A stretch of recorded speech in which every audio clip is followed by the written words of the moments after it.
Alright, so I finally got the Pro Circuit exhaust in. Got the T6.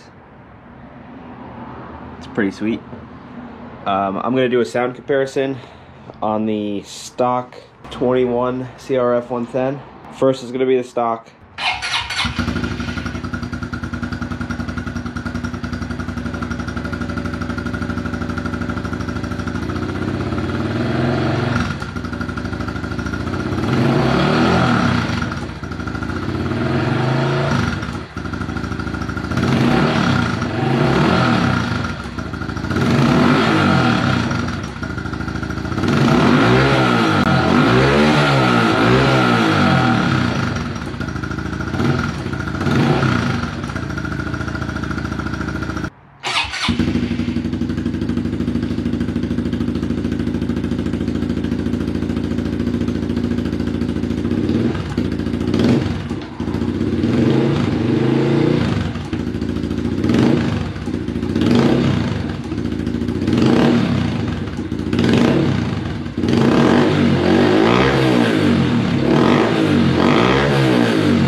Alright, so that was the Pro Circuit T6 versus the stock.